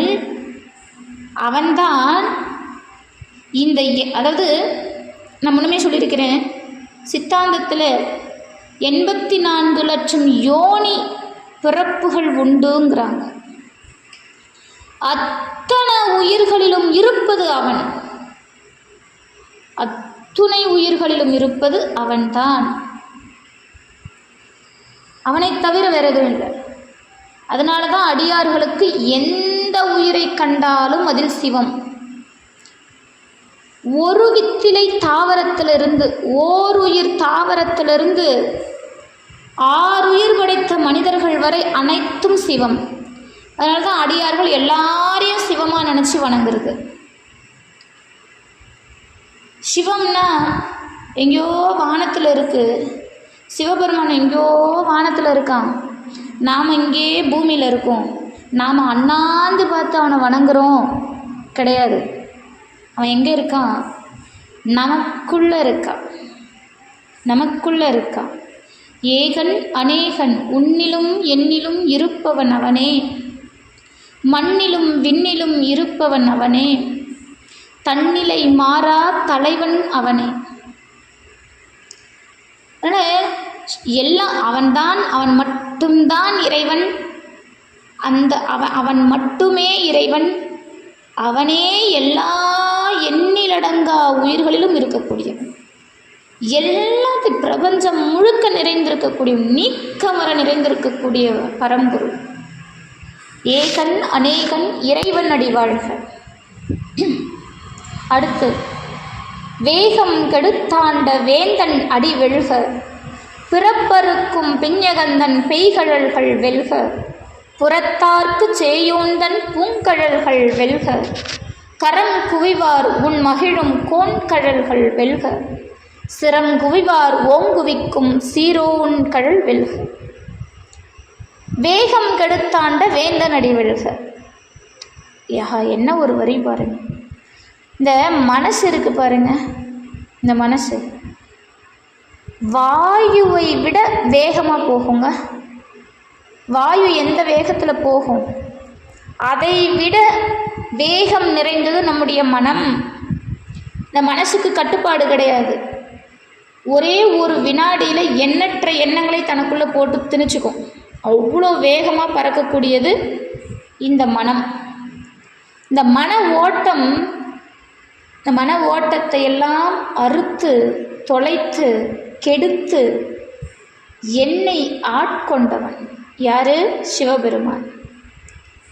வேகம் கெடுத்து ஆண்ட வேந்தன் அடி வெல்க. நான் கண்டதையும் போட்டு சிந்திச்சுக்கிட்டு இருக்கிறேன் சாமி. ஒவ்வொன்று இல்லை கேட்டால் டிப்ரெஷன், ஸ்ட்ரெஸ்ஸு. இன்றைக்கி நாம் அதுக்கு பேர் வச்சுக்கிட்டு இருக்கிறோம், டிப்ரெஷன். எவ்வளோ விஷயத்தை போட்டு அழுத்தி அழுத்தி அழுத்தி குப்பை மாதிரி மனசை வச்சுக்கிட்டு இருக்கிறோம். எவ்வளோ வேகமாக நம்முடைய மனசு பயணிக்குது. அதையெல்லாம் தடுத்து நிறுத்தி அந்த எண்ண ஓட்டங்களை அழித்து அவன் திருவடியை நினைக்க வைத்தவன். வேகம் கெடுத்தாண்ட, அவ்வளோ வேகமாக போன என் மனசு ஓட்டத்தை கெடுத்து ஆண்டு கொண்டவன் எம்பெருமான். எம்பெருமான் பிறப்பருக்கும் பிஞகந்தன் பெய்கழல்கள் வெல்க. என்னுடைய பிறவியை வேறறுப்பவன் அவன் ஒருத்தனால தான் பிறவியை அறுக்க முடியும். நமக்கு பணம் வேணும்னா பணத்தை தரக்கூடிய கடவுளை வணங்கணும் இல்லையா? ஆமாம் தானே? எவ்வளோ விஷயம் நமக்கு தேவைப்படுது. பணம் வேணும், அதே போல் நமக்கு புகழ்ச்சி வேணும், பதவி வேணும். எல்லாத்தையும் ஒரு சேர தர்றப்பவன் இவன் தான். எல்லாத்துக்கும் மேலாக இருக்கக்கூடிய முக்தியை தரக்கூடியவன் இவன் தான். ஏன்னா இவன் ஒருவன்தான் பிறப்பும் இறப்பும் இல்லாதவன். பிறப்பும் இறப்பும் இல்லாதவன். பிறவா யாக்கை பெரியோன் இளங்கோவடிகள் சொல்றார். சிலப்பதிகாரத்தில் இளங்கோவடிகள் பிறவா யாக்கை பெரியோன். பிறப்பும் இறப்பும் அவனுக்கு கிடையாதுங்க. அப்போ நமக்கு பிறவி என்னும் இந்த வேரை அறுக்கக்கூடிய தெய்வம் யாருன்னா அவன்தான். அவனை அடைந்தால் பிறவி அறுபடும். ஆனால் அது அவ்வளவு எளிமையான காரியம் அல்ல. ஏன்னா அவன் கொடுக்க தயாராக இருக்கான் இல்லையா? சிவபெருமான் கொடுக்கறதுக்கு தயாராக இருக்கான். ஆனால் நாம் போக வாழ்க்கையில் தெளிச்சிக்கிட்டு இருக்கிறோம். எல்லாமே ஆசை ஆசை ஆசை ஆசை ஆசை. யாரை விட்டுச்சு? எல்லாத்துலேயும் ஆசை. நமக்கு எதுலேருந்தும் விடுபடுறதுக்கு நம்மளால் முடியலைங்க. எந்த விஷயத்துலேருந்தும் விடுபடுறதுக்கு நம்மளால் முடியல. ரொம்ப கஷ்டம். இந்த இடத்துல நான் ஒரு விஷயம் சொல்கிறேன். எல்லாருக்குமே தேவருடைய வாழ்க்கை தெரியும். தேவரை பற்றி அனைவரும் படிச்சிருப்பீங்க. குறிப்பாக மதுரகாரங்க. தேவருடைய வாழ்க்கையில் ஒரு கட்டத்தில் அவருக்கு அறுவை சிகிச்சை செய்ய வேண்டும் அப்படின்னு ஒரு சூழல் அமைஞ்சது. எல்லாரும் வற்புறுத்துறாங்க, நீங்கள் அறுவை சிகிச்சை பண்ணிக்கோங்க. அப்படி பண்ணிக்கிட்டிங்கன்னா இன்னும் கொஞ்ச நாள் உங்களால் ஆரோக்கியமாக வாழ முடியும். அப்போது தேவர் சொல்கிறாரு, இந்த இந்த நிலையானது, இந்த உடலில் இருக்கக்கூடிய பிணியானது என்னுடைய வினை பயனால் உருவானது. என்னுடைய தர்மம் எனக்கு ஒரு விஷயத்தை போதிச்சிருக்கு. பெறுவது அனைத்தும் வினை பயன், இழப்பது அனைத்தும் வினை பயன். பெறுவதும் இழப்பதும் வினை பயனே என்று என்னுடைய தர்மம் சொல்லியிருக்கு. அப்போது இது என்னுடைய வினை பயனாக இருக்குமே ஆயின் அது அப்படியே இருக்கட்டும். ஒருவேளை இதை அனுபவித்தால் என் பிறவி அறுபடும். என்னுடைய ஆசையின் காரணமாக நான் இந்த அறுவை சிகிச்சையை மேற்கொண்டு விட்டால், என் உயிர் மீது கொண்ட ஆசையை வெளிப்படுத்தினால், அது நான் பின்பற்றும் தர்மத்திற்கு எதிரானதுங்கிறார்.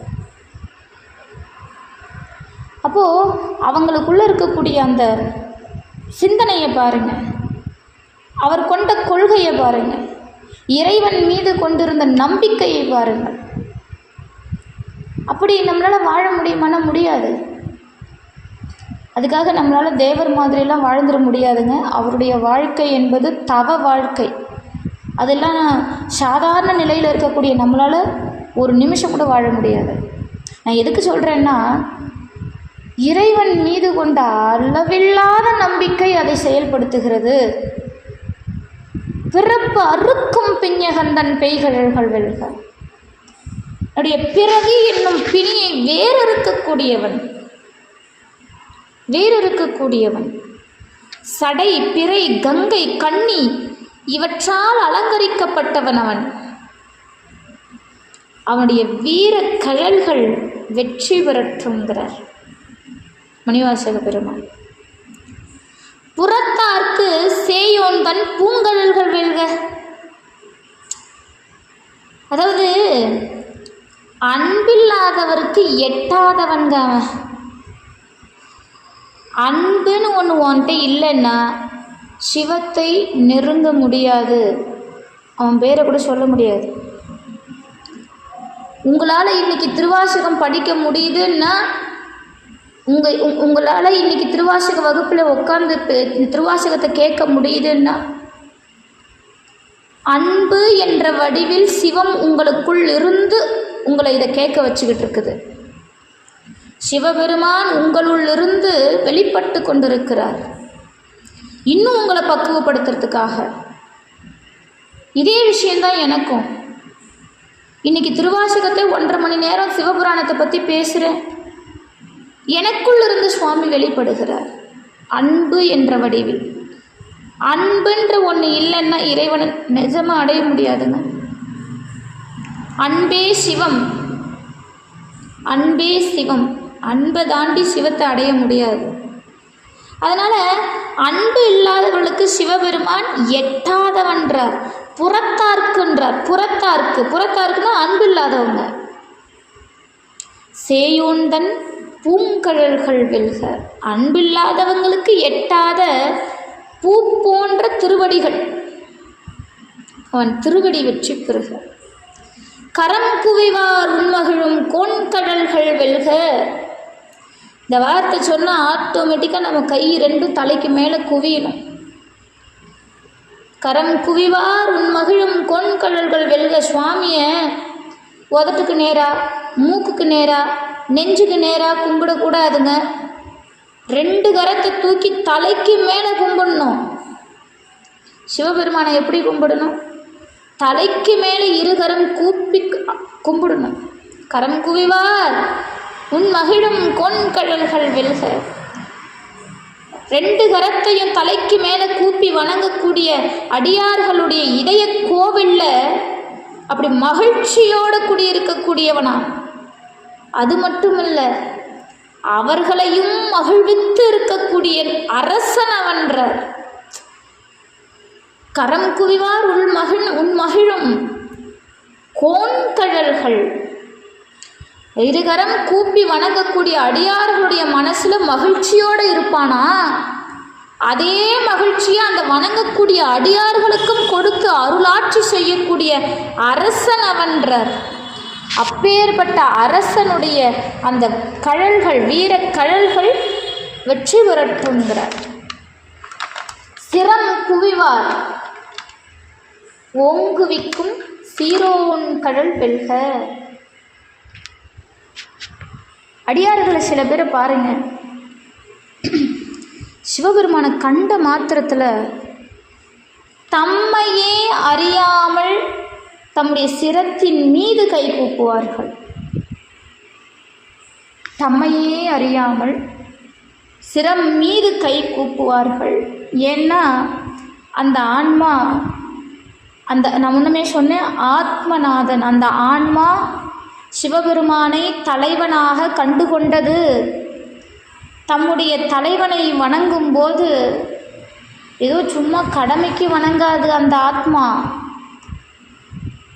ஐயனே, அரசனே, வித்தா, விகிருதா, ஆரூரா, தியாகேஷா அப்படின்னு தலைக்கு மேலே கை கூப்பி தன்னை அறியாமலேயே அவன் திருவடியில் விழுவாங்க. அப்படி செய்கிறது அவங்களுக்கு தெரியாது. அப்படி செய்கிறது அவங்களுக்கு தெரியாது. அது என்ன, அது யார் செய்கிறனா அவங்களுக்குள்ள இருக்கக்கூடிய அன்பு செய்யுது. சிவபெருமான் மீது கொண்ட அன்பு செய்யுது. சிரம் குவிவார் ஓங்குவிக்கும் சீரோன் கழல் வெல்க. அப்படி தலைக்கு மேலே கை கூப்பி வணங்கக்கூடிய அடியார்களை மென்மேலும் மேலே மேலே மேலே உயரச் செய்துக்கிட்டே இருப்பான். சத்தியம். யார் ஒருவர் சிவபெருமானை கரம் குவித்து தலைக்கு மேலே கை கூப்பி வணங்கி அவன் திருவடியில் வீழ்ந்து சிவாய நம நம சிவாயன்னு சொல்கிறாங்களோ அவங்கள உலகத்தார் இருகரம் கூப்பி வணங்குவார்கள். அவனுக்கு நாம அடிமையாக இருந்தோன்னா மற்றவர்கள் நம்மை வணங்கும் தன்மையை சுவாமி கொடுப்பாருங்க. அதை இங்கே மணிவாசகர் சொல்கிறார். மென்மேலும் உயரச் செய்யக்கூடிய பெருமானுடைய திருவடிகள் வெற்றி பெறட்டும்னார். அடுத்து ஈசன் அடி போற்றி, எந்தை அடி போற்றி, தேசன் அடி போற்றி, சிவன் சேவடி போற்றி, நேயத்தே நின்ற நிமலன் அடி போற்றி, மாய பிறப்பறுக்கும் மன்னன் அடி போற்றி, சீரார் பெருந்துரை நம் தேவன் அடி போற்றி, ஆராத இன்பம் அருளும் மலை போற்றி. ஈசன் அடி போற்றி அப்படின்னா சிவபெருமான் எல்லாத்தையும் ஆளக்கூடியவன். ஈசன்னா என்னங்க? எல்லாவற்றையும் ஆள்பவன். ஈசன் அடி போற்றி. எல்லாத்தையும் ஆளக்கூடிய அவன் திருவடிகளுக்கு வணக்கம். எந்தை அடி போற்றி. அவன் எல்லாத்தையும் ஆள்றான். அவன் யார் தெரியுமா? எனக்கானவன், என்னுடைய தந்தை, எனக்கானவன், எங்கள் தந்தை. அவன் திருவடிகளுக்கு வணக்கம். தேசன் அடி போற்றி, சிவன் சேவடி போற்றி. தேசன் அருள்மயமான திருவடி. எல்லா உள்ளங்களிலும் அவன்தான் இருக்கான். அவன்தான் இருக்கான். எல்லா உயிர்களிலும் அவன்தான் இருக்கான். அப்பேற்பட்ட அவனுடைய சிவந்த திருவடிக்கு வணக்கம். தேசன் அடி போற்றி, சிவன் சேவடி போற்றி. அடியார்கள் அன்பில் நிலை பெற்று நிற்கிறாங்க. இயல்பாகவே இந்த 3 மலங்கள்னு சொல்லுவோம். இந்த மலங்களிலிருந்து நம்மால் நீங்க முடியாது. ஆனால் சுவாமி எப்படி இருக்கிறாரா, இந்த மலங்கள்னால் அவன்கிட்ட கிடையாது. அவனுக்கு அது என்னன்னே தெரியாது. இயல்பாகவே மலங்களிலிருந்து நீங்கியவன். ஆணவம், கண்மம், மாயை இதெல்லாம் அவன்கிட்ட இருக்குமா? நம்ம கிட்ட இருக்கக்கூடியதை அழிக்கிறவன். அப்பேற்பட்ட திருவடிக்கு வணக்கம். மாய பிறப்பறுக்கும் மன்னன் அடி போற்றி. இந்த பிறவி பிறந்து பிறந்து பிறந்து பிறந்து இழைச்சிக்கிட்டே இருக்கிறோம். இதுக்கு நிறைய உதாரணம் நான் கொடுத்துருக்குறேன் உங்களுக்கு முந்தைய வகுப்பில். மாய பிறப்பு, அந்த பிறவியெல்லாம் மாய்ந்து போகும்படி அடியோடு களையக்கூடியவன், மாய பிறப்பை அறுக்கக்கூடியவன், மாய பிறப்பை அறுக்கக்கூடியவன். அப்படிப்பட்ட மன்னவனுடைய திருவடிகளுக்கு வணக்கம்ன்றார். சீரார் பெருந்துரை நம் தேவன் அடி போற்றி. சிறப்பான திருப்பெருந்துறையில் இருக்கக்கூடிய நமக்கெல்லாம் இறைவன் தேவன், மகாதேவன், அந்த மகாதேவனுடைய திருவடிகளுக்கு வணக்கம். ஆராத இன்பம் அருளும் மலை போற்றி. ஆராத இன்பம் அவன் மேலே, அதாவது வற்றாத இன்பம் அவன் நமக்கு எப்படி கொடுக்குறானா, வற்றாத இன்பத்தை தரக்கூடியவன். அந்த இன்ப அருவியை நமக்காக தரக்கூடியவனுக்கு வணக்கம்.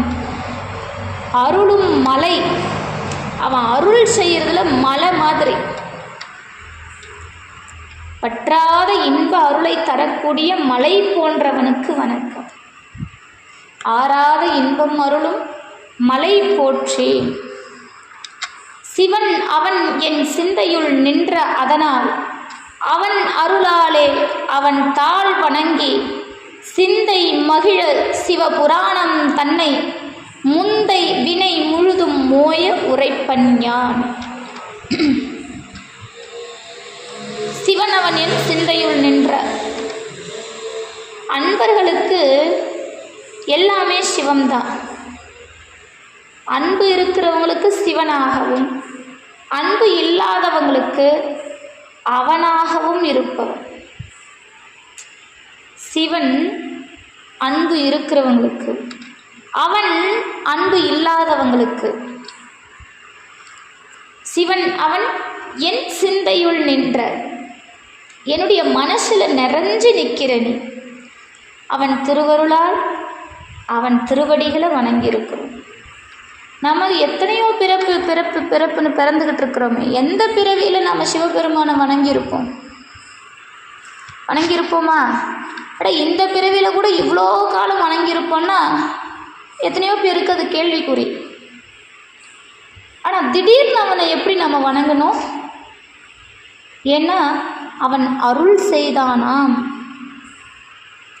நாம் செய்த புண்ணிய காரியங்களால், தவ பலன்களால், தவத்தினால நம்முடைய வினைகளையெல்லாம் வேறறுத்து அவன் அருள் செய்கிறான். அதனால் அவனை வணங்குறோம். அவன் அருளாலே அவன் தாழ் வணங்கி சிந்தை மகிழ சிவபுராணம் தன். நம்முடைய மனமெல்லாம் மகிழ்ந்து சிவபெருமானுடைய அந்த பழமையான சிறப்பையும், சஞ்சிதம், பிராராப்தம், ஆகாமியம் அப்படிங்கிற வினைகளெல்லாம் முழுமையாக மிச்சமின்றி அடியோடு அழிந்து போக சுவாமி சொல்கிறாராம். முந்தை வினை முழுதும் ஓய உரைப்பன் யான். நான் சொல்கிறேன் மணிவாசகர், இந்த வினைகளெல்லாம் அறுந்து போகிறதுக்கு நான் ஒரு விஷயம் சொல்கிறேன். என்ன தெரியுமா?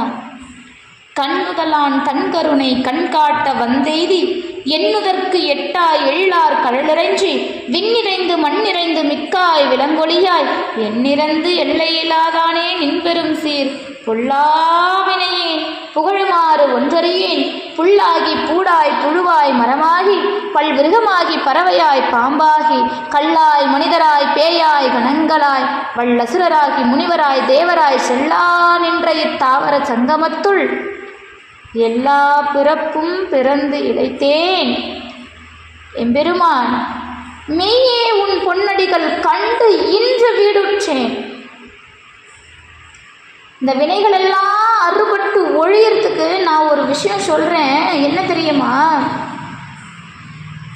இந்த தீய எண்ணம் கொண்டவர்கள் பால், ஏன்னா என் மனசு எப்படி இருக்கு? தீய எண்ணம் தான் இருக்குது. நான் ரொம்ப நல்ல எண்ணத்தோடெல்லாம் வாழலை. சுயநலம் இருக்குது, ஆணவம் இருக்குது, கண்மம் இருக்குது, மாயை இருக்குது, எல்லாம் காமம், குரோதம், மோகம், லோபம், மதம், மாட்சரியம் எல்லாம் இருக்குது. ஆனால் எனக்கு மரக்கருணை காட்டினாயே, இப்படிப்பட்ட எனக்கு கூட கருணை காட்டி ஆட்கொள்ள நெற்றிக்கண்ணுடைய சிவபெருமானே, நீ எனக்கு அவ்வளோ பெரிய கருணை காட்டியிருக்கிற. கண் முதலாம் தன் கருணை கண் காட்ட வந்தேதி. அப்படி எனக்கு அருள் செஞ்ச அருட்கருணை, அந்த அருட்கருணை, அந்த கடைக்கண்ணை காட்ட அதுவே ஆணை எனக்கு கொண்டு. நான் இவ்வளோ மோசமானவன் தான், ஆனால் உன் கடைக்கண் எனக்கு கட்டுச்சிருச்சு. உன் கண் காட்ட அதை ஆணையாக கொண்டேன். அவனுடைய கண் காட்ட, கருணை எனும் கண் காட்ட அதையே ஆணையா கொண்டு உன்னுடைய சன்னதியில் வந்து என்னுடைய எண்ணத்திற்கு கூட எட்டலை. நீ யாருன்னு என்னால் சொல்லிட முடியாது, நீ யாருன்னு என்னால் சொல்லிட முடியாது. என்னுடைய எண்ணத்திற்கு எட்டா எழிலார் கடலிறைஞ்சு அப்படி ஒரு எழுச்சி மிக்க திருவடிகளை வணங்கி,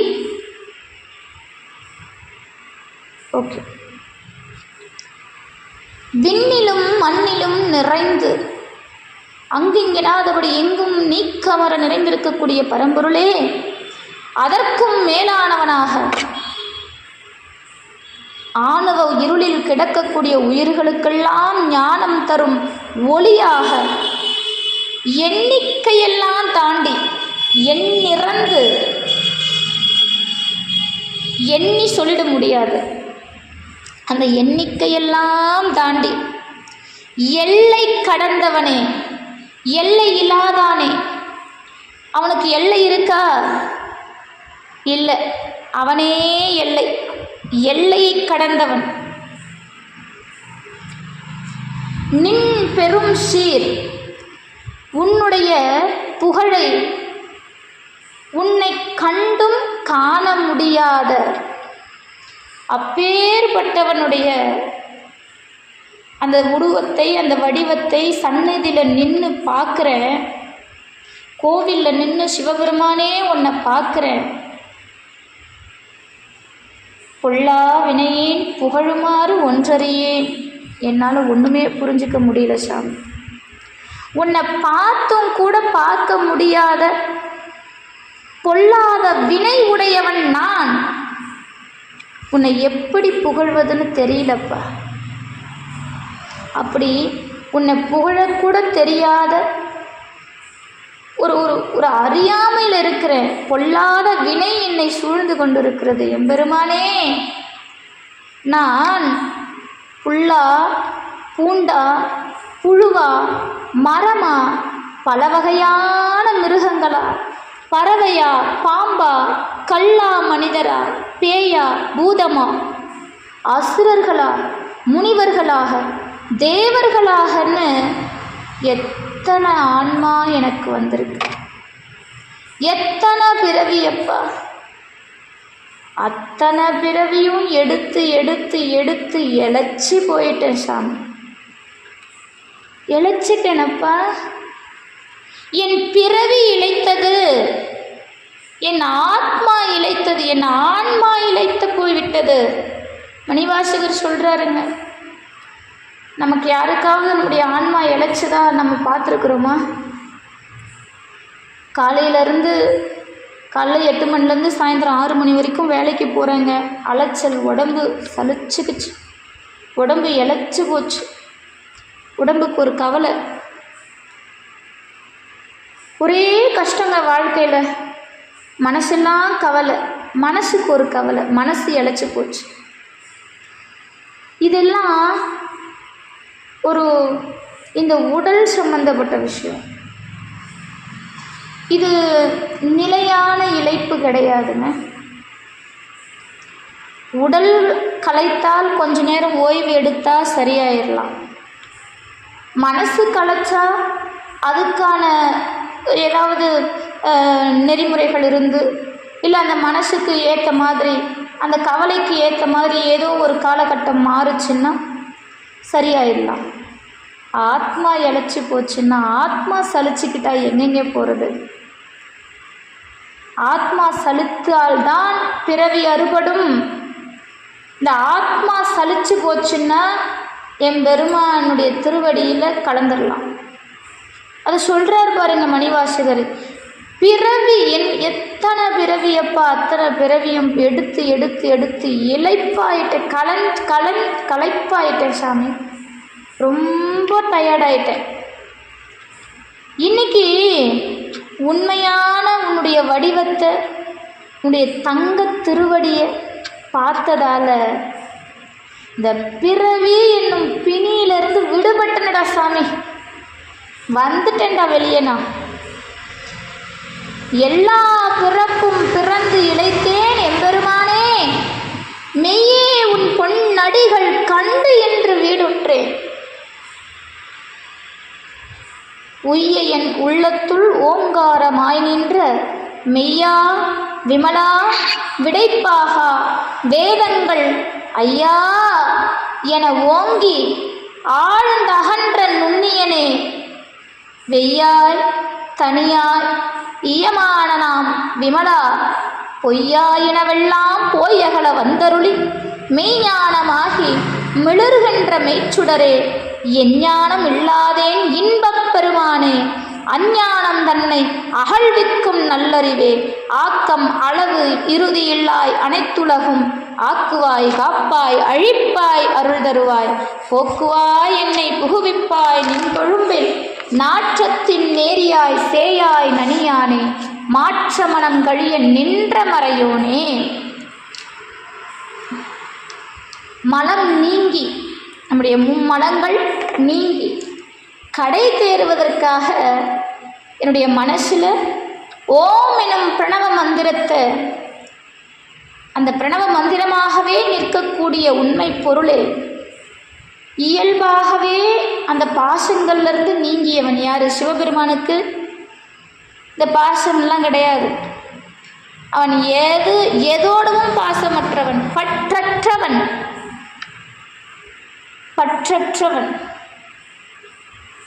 பற்றற்ற பரமனின் திருவடியை தொழுதாலொழிய பாச வினைகளிலிருந்து நம்மால் அறுபட முடியாது. அப்படி பந்தபாசங்கள்லேருந்து இயற்கையிலேயே நீங்கியவன் அவன். அறமே வடிவாக இருக்கக்கூடியவன். அந்த தர்மமே வடிவான ரிஷப வாகனத்தில் காட்சி கொடுக்கக்கூடியவன். விடைப்பாகா மெய்யா விமலா விடைப்பாகா, அறமே வடிவான ரிஷப வாகனத்தில் காட்சி எடுக்கக்கூடிய ஐயா என ஓங்கி ஆழ்ந்து அகன்ற நுண்ணியனே. இந்த வேதங்கள் எல்லாம் ஐயா அப்படின்னு அவனை அழைச்சிக்கிட்டு அவன் பின்னாடி ஓடிக்கிட்டே இருக்குது. வேதங்கள் எல்லாம் ஐயான்னு ஓழம் எடுத்துக்கிட்டு அவன் பின்னாடி ஓடிக்கிட்டே இருக்குது. ஆனால் வேதங்களுக்கு அவன் எட்டவில்லை. யாருக்கு எட்டுவான்? காதலாகி கசிந்து கண்ணீர் மழ்கி ஓதுவார்தமை நன்னெறிக்கு உய்ப்பது வேதம் நான்கிலும் மெய்ப்பொருளாவது நாதன் நாமம் நமச்சிவாயவே. மனசில் காதலோட கசிந்து கண்ணீர் பெருக அவன் முன்னாடி நின்னா அவனை இறுக கட்டி அணைக்கலாம். அதை செய்தவர் கண்ணப்பர். ஆனால் வேதங்களால் அவனை அடைய முடியல. பார்த்துக்கோங்க, வேதங்கள் எல்லாம் ஐயான்னு ஓலமிட்டுக்கிட்டு அவனை துரத்திக்கிட்டே இருக்குது. அவன் எட்ட மாட்டேங்கிறான், ஓடிக்கிட்டே இருக்கிறான். அதுக்கெல்லாம் எட்டாம உயர்ந்து ஆழமாக பறந்து விளங்கக்கூடிய வடிவானவனே, வெப்பமானவன், ஜோதி, பெரும் ஜோதியானவன், வெப்பமானவன், கதிரில் வெப்பமானவன், மதியில் தன்மையானவன்.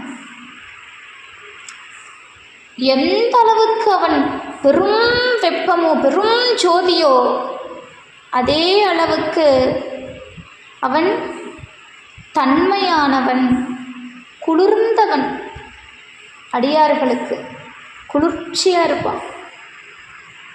உயிர்களுக்குள் விளங்கும் தூயவன் அவன், நமக்குள்ள இருக்கக்கூடியவன். இந்த நிலையற்ற உலக இன்பங்களெல்லாம் போய் ஒழிய என் முன்னாடி வந்து அருள் செய்து உண்மை ஞானத்தை விளக்கும் நிலையான பேரொளி அவன். எந்த அறிவும் இல்லாத என் கையில் கிடைச்ச இன்பப் பெருமான். எனக்கு அறிவில்லை சாமி, ஒன்றை அடையிறதுக்கெல்லாம் எனக்கு அறிவில்லைப்பா. எனக்கு ஆகமம் தெரியுமா, வேதம் தெரியுமா, சித்தாந்தம் தெரியுமா, என்னையா சாமி தெரியும் எனக்கு? ஆனால் என் கையில் வந்து கிடைச்சிட்டியே, என்னுடைய அறியாமையை போக்கிட்டியே. என்னுடைய அறியாமையை அகற்றும் நல்லறிவானவன், ஆதியும் நிலையும் அந்தமும் இல்லாதவன், உலகங்கள் எல்லாவற்றையும் படைப்பவன், எல்லாத்தையும் காப்பாற்றுறவன், எல்லாத்தையும் தனக்குள்ள ஒடுக்கிக் கொள்பவன், இதற்காகவே அருளை தரக்கூடியவன், அருளே வடிவமாக எடுத்து அருள்பவன். இந்த உலக உயிர்களுக்கெல்லாம் மறைப்பு சக்தியால் மறைத்து பல உடம்புகளில் சேர்த்து, ஏன்னா நமக்கு முன்னாடி வினை பயன் என்ன இருக்குது, நம்ம போன ஜென்மத்தில் என்னெல்லாம் நம்ம வாழ்க்கையில் நடந்துச்சுன்னு நமக்கு இந்த ஜென்மத்தில் தெரிஞ்சா நம்ம வாழ்க்கை எப்படி இருக்கும்? உதாரணத்துக்கு சொல்கிறேன், நாம் இந்த பிறவியில் மனுஷனாக பிறந்துட்டோம், போன பிறவியில் ஆடாவோ மாடாவோ இல்லை புலியாவோ ஏதோ ஒன்று பிறந்துருக்குறோம். அதெல்லாம் நமக்கு ஞாபகம் வந்தால் நம்ம நிம்மதியாக வாழ முடியுமா? போன பிறவியை விடுங்க, அடுத்து என்ன நடக்க போகுதுன்னு நமக்கு தெரிஞ்சால் நம்மளால் நிம்மதியாக இருக்க முடியுமா? அதை செய்யக்கூடியவன் இறைவன். மறைக்கிறான், எல்லாத்தையும் மறைக்கிறான் நாம் சந்தோஷமாக வாழ்கிறதுக்கு.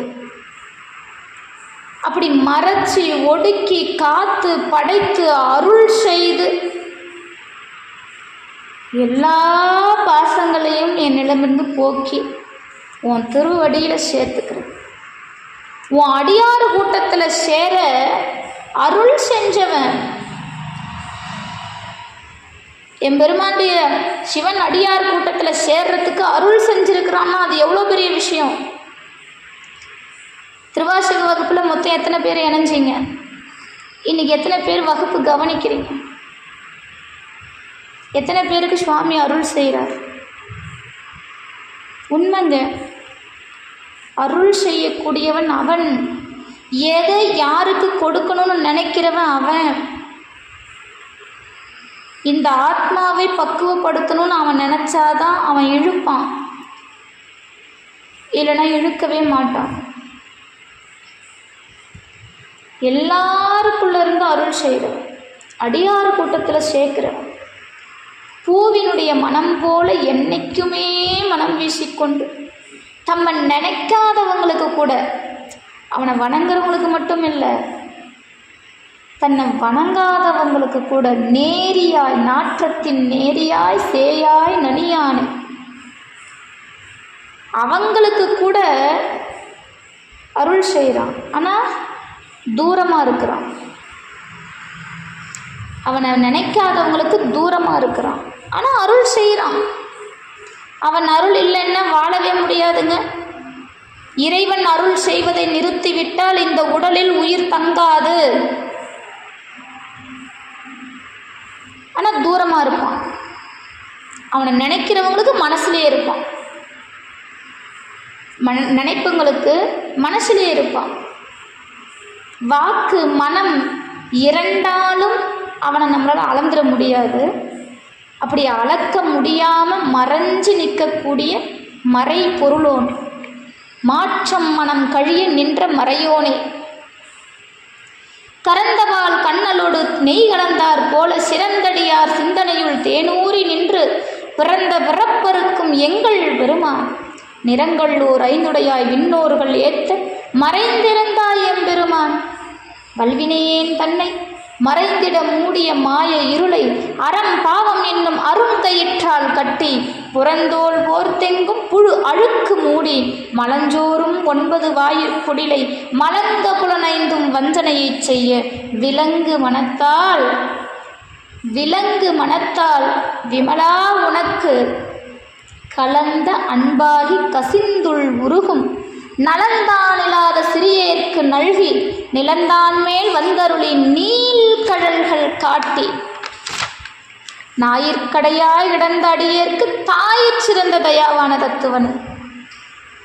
இந்த கறந்த பால், கரும்பு சாறு, நெய், தேன் இதெல்லாம் கலந்து நாக்குக்கு கொடுத்தா அந்த நாவிற்கு இனிப்பது போல சிறப்புடையதாக அன்பர்கள் மனசில் தேன் போல இன்பம் ஊறச் செய்து இந்த பிறவிலேயே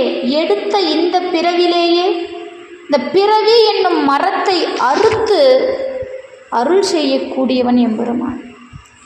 ஈசானம், தத்புருஷம், அகோரம், வாமதேவம், சத்யோஜாதம் அப்படிங்கிற 5 முகம், ஸ்படிகம், பொன், கருமை, செம்மை, வெண்மை அப்படிங்கிற 5 நிறம் சுவாமிக்கு. 5 நிறங்க: ஸ்படிகம், பொன், கருமை, செம்மை, வெண்மை. 5 நிறம்.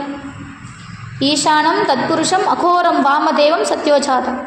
ஈசானம் ஸ்படிகம், தத்புருஷம் பொன், அகோரம் கருமை, வாமதேவம் செம்மை, சத்யோஜாதம் வெண்மை. இந்த 5 நிறங்களை உடையவன் சிவபெருமான். தாம் வாழ்வதற்காக வணங்கும் தேவர்களுக்கு மறைந்திருப்பானாங்க. தேவர்களெல்லாம் சுவாமியை போய் வழிபட்டால் தேவர்களுக்கு சுவாமி அதாவது காட்சி கொடுக்க மாட்டானோ, மறைஞ்சிருவானோ. தேவர்கள் சிவபெருமானுடைய திருவடியை போய் தொட்டால் சிவபெருமானுக்கு கூசுமாங்க. ஏன்? தேவர்களுக்கு சுயநலம் உண்டு. அவர்களுக்கு ஏதோ ஒரு காரியம் நடக்கணும், சிவபெருமான் அவர்களுக்கு அருள் செய்யணும், அவர்கள் வாழ்வதற்காக சிவபெருமான் அருள் செய்யணும். அதனால தேவர்களுக்கு மறைந்தானா. ஆனால் அடியார்களுக்கு அவன் எப்படி இருந்தான் தெரியுமா? தானே வந்து அருள் செய்வான். ஏன்? அடியார்கள் மனசுல தான் வாழணும், தனக்காக இது வேணுன்ற நினைப்பெல்லாம் கிடையாது. அவன் திருவடியை பார்க்குற காதல் மட்டும்தான் இருக்கு. அவன் திருவடிக்காக ஏங்குற காதல் மட்டும்தான் இருக்கு. அப்படி இருந்தால் அவன் எவ்வளோ இறங்கி வருவான். நம்முடைய தலைவன் வலிமை மிக்க நம்முடைய வினைகளை எல்லாம் முழுவதுமாக அகற்றக்கூடியவன். ஆணவமாகிய மாயம் பொருந்திய இருளை புண்ணிய பாவங்களாகிய அரிய கயிறுகளால் கட்டி வெளியில் தோளால் போர்த்தி வைத்து உடம்பில் உள்ள புழுவும் அழுக்கும் வெளியில் தெரியாதவாறு மறைத்து மலம் சேருகின்ற 9 துவாரங்களை வாயில் படியாக வச்சு இந்த குடி சுவாமி நம்முடைய உடலை வர்ணிக்கிறார் பாருங்க. பஞ்சபூதத்தினால் ஆன இந்த தேகம் எப்படிப்பட்டதுங்கிறது சொல்கிறாருங்க. இந்த குடிசை, இதுக்கு புலன்கள் 5. அந்த புலன்கள் 5ம் வஞ்சனை தான் செய்யுமாங்க. திருடர்கள், நான் முன்னமே சொல்லியிருக்கிறேன், நமக்குள் இருந்து நமக்கு எதிராக வேலை செய்கிறது நம்முடைய புலன்கள். புலன்கள் 5ம் வஞ்சனை, நமக்கு வஞ்சனை செய்து, அதனால் என்னுடைய மனம் நெறி தவறி செல்லுது.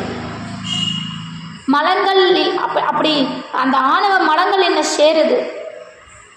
நான் இந்த மலமே இல்லாத பெருமானே, உன்னுடைய அன்பை நான் வாங்கியிருக்கேன்ல, எனக்கு நீ அருள் செஞ்சிருக்கிறல்ல, அதனால் என்னுடைய மனமானது கசிந்து உள்ளம் உருக நிற்கக்கூடிய தன்மையில் நான் இந்த சிறியேன் வந்து நின்றுட்டேன்.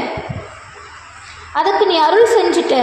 இந்த மானிட சட்டையை தாங்கி இந்த மண்ணில் வந்து பாதாளம் ஏழினும் கீழ்ப்படர்ந்த அதாவது நாராயணர் அவர் திருவடி இன்னும் பார்க்கல இல்லையா? அவன் திருவடி யாருக்கும் கிடைக்கல. அப்பேற்பட்ட திருவடியை எனக்கு காட்டி நிலந்தன்மேல் வந்தருளி நீள்கழல்கள் காட்டி நாயை விட கேவலம் நாயிற்கடையாய் கிடந்த அடியேற்கு நாயை விட கீழான எனக்கு. மணிவாசகர் அப்படி இருந்திருப்பாராங்க. மணிவாசகருடைய தேடல் எப்பேற்பட்ட தேடலுங்கிறத நான் உங்களுக்கு அறிமுக வகுப்பிலே சொல்லியிருக்கிறேன். அவர் இறைவனை எப்படி தேடி தேடி அலைஞ்சார், குருவை எப்படி தேடி தேடி கண்டுகொண்டார். அப்பேற்பட்ட உயர்ந்த தன்மையில் இருக்கக்கூடிய மணிவாசகர் தன்னை நாயினும் கீழாக நினைச்சு பாடுறாரு. நாமெல்லாம் ஏமாத்திரம். தாயை விட சிறப்பாக கருணை காட்டி தடுத்தாண்ட தத்துவனே. தாயை விட சிறந்த தெய்வம் இல்லை, ஆனால் அவளினும் சிறப்பானவன் நீ. தாயிற் சிறந்த தயாவான தத்துவனே. சுவாமி சொல்றார், ஒரு ஜென்மத்தில் வர தாய்க்கே நமக்கு அந்த பாசம் இருக்கு இல்லையா? ஆனால் சிவபெருமானுடைய அன்பு எத்தகையதுன்னா, நாம் கருவுற்றிருக்கும் போதே, கருவில் கூட தங்காத்துக்கு முன்னாடியே, தாய்க்கு முன்னாடி தந்தை கிட்ட அந்த உயிரானது ரெண்டு மாதம் இருக்கும். அப்போ இருந்தே நமக்கு அருள் செய்தவன் சிவபெருமான். தாய் வயிற்றில் இருக்கும்போது அந்த 10 திங்களும் தாய்க்கும் குழந்தைக்கும் தொப்புள் கொடி வச்சு உணவு கொடுத்தவன் சிவபெருமான். தாயாவது குழந்தை பிறந்ததுக்கு அப்புறம்தான் தூக்கி எடுத்து உச்சி மூந்து கொஞ்சி அளவலாவி தாய்ப்பால் கொடுக்குறார். ஆனால் வயிற்றில் இருக்கும்போதே, கருவில் இருக்கும்போதே தொப்புள் கொடி வழியாக கருவிற்கு உணவளித்தவன் இறைவன். சிந்திச்சு பாருங்க. அப்பேற்பட்ட தாயை விட சிறப்பாக கருணை காட்டி தடுத்தாண்ட தத்துவனே, தாயிற் சிறந்த தயாவான தத்துவனே. அப்படி சொல்றார் சுவாமிய.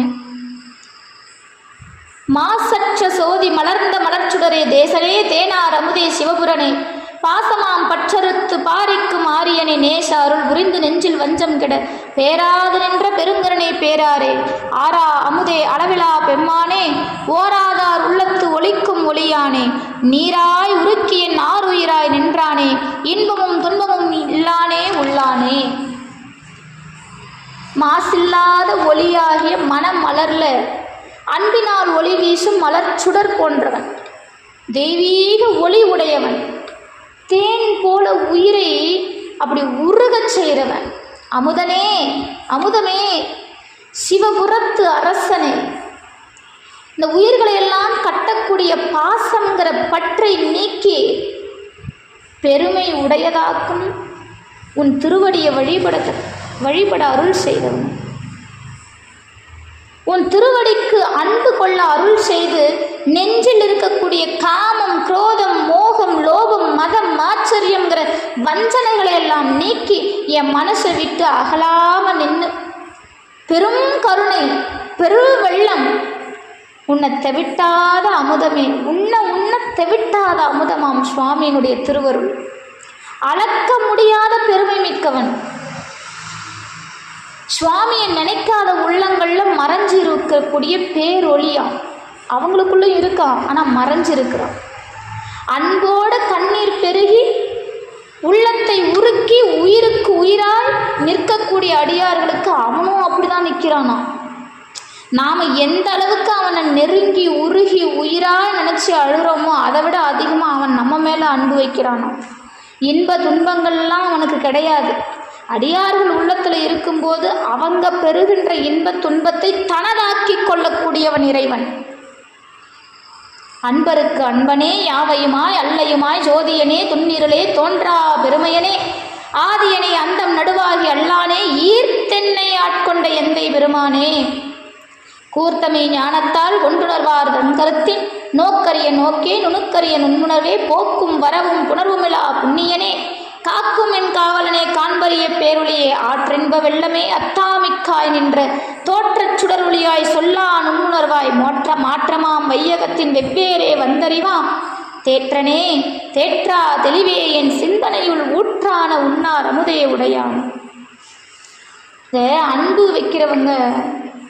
அன்பு வைக்கிறவங்க மேலே அவன் அன்பு வைப்பானோ, எல்லாத்துலேயும் அவன் தான் இருக்கிறான். அவங்கிட்டேருந்து வேறுபட்டு ஒரு எதுவுமே கிடையாது. ஆணவமாகிய இருளுக்குள்ள இருளாய் செறிந்திருப்பவன், யாராலையும் முழுசா காண முடியாத பெருமை உடையவன், ஆதியும் அந்தமும் இல்லாமல் நடுவும் இல்லாமல் இருக்கிறவன், என்னை வலிய வந்து இழுத்து ஆட்கொண்டவன், அவனே வந்து ஆட்கொள்கிறான். இந்த வரிக்கு இன்னொரு பதிகத்தில் விரிவான தகவல் இருக்குது, நான் அந்த பதிகத்தில் சொல்கிறேன். என்னை வலிய வந்து இழுத்து ஆட்கொண்ட என் தந்தை, தலைவன், தாய் எல்லாம் நீதான் சாமி. சிவஞானத்தால் உன்னை உணரும் ஞானியர் மனத்தில் கூட உன்னை பார்க்க முடியாது. தவம் செய்கிறவங்களால கூட உன்னை பார்க்க முடியல. இருந்தாலும் நீ எனக்கு அருள் செஞ்ச. நுட்பமான அறிவு, நுட்பமான நுண்ணுணர்வு இதெல்லாம் உனக்கு இருக்கு. என்னை எப்படியப்பா ஆட்கொண்டாய்? போர்தும் வருத்தும் இணைவதும் இல்லாமல் நிறைத்திருக்கக்கூடிய புண்ணிய வடிவானவன் என்னை எப்படி ஆட்கொண்ட?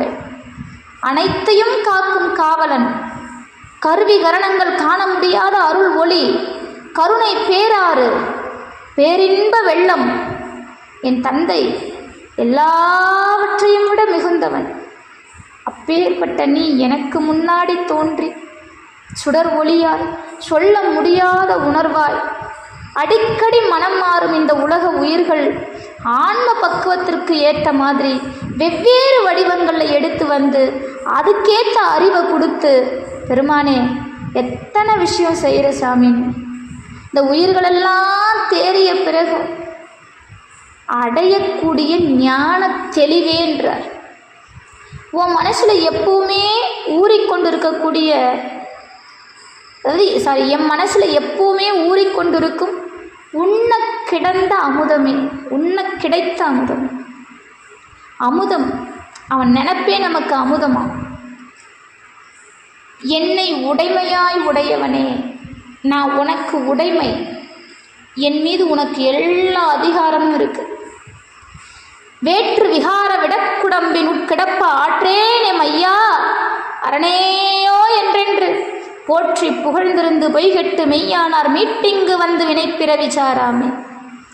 கள்ளப்புலக்குரம்பை கட்டழிக்க வல்லானே, நள்ளிருளில் நட்டம் பயின்றாடும் நாதனே, தில்லையுள் கூத்தனே தென்பாண்டி நாட்டானே, அள்ளல் விரவி அறுப்பானே ஓ என்று சொல்லற்கரியானை சொல்லி திருவடிகள் சொல்லிய பாட்டின் பொருள் உணர்ந்து சொல்லுவார் செல்வர் சிவபுரத்தின் உள்ளார் சிவனடிக்கீழ் பல்லோரும் ஏத்த பணிந்து. எடுத்த பிறவிகளுக்கு ஏற்ற மாதிரி வேறுபடுறது, வயது ஏற ஏற மாற்றம் அடைகிறது. சுத்தப்படுத்தாவிட்டால் இந்த புலால் நாரும் பாருங்க, அதாவது சுத்தப்படுத்தலைன்னா இந்த புலால் உணவு வந்து கொஞ்சம் வாசனை வரும். அதுபோல் இந்த உடம்புக்குள்ள அடைச்சு இருக்குது, அடைப்பட்டு கிடக்கும் இத்துயர நான் இனியும் தாங்க மாட்டேன். என் தலைவனே சிவபெருமானே, பலகாலம் உன்னை போற்றி பாடலால் புகழ்ந்து தியானத்தில் இருந்து பொய்யான உலக இன்பங்களை விட்டு மெய்ப்பொருளின் வடிவான அடியார்கள் மீண்டும் இந்த உலகத்திற்கு வந்து வினையின் விளையாய் பிறப்பு எடுக்காமல் இந்த வஞ்சம் செய்து பாருங்க, நமக்குள்ளேருந்து நம்மளையே ஏமாற்றிக்கிட்டு இருக்குது பாருங்க. இந்த ஐம்புலன்கள், இந்த ஐம்புலன்களை கொண்ட இந்த உடம்பெல்லாம் தாண்டி எல்லாத்தையும் அழிச்சு ஒழிச்சு எல்லாம் அழியும் சங்கார கால இருளில் எல்லா உயிர்களுக்கும் ஓய்வு அளித்து மகிழ்வோடு ஆடும் தலைவன்.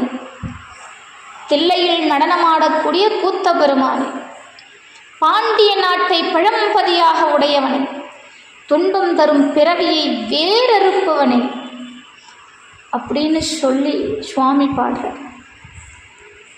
சொல்லால் உன்னை பாடிட முடியாது, சொல்லை கடந்த பெருமான்.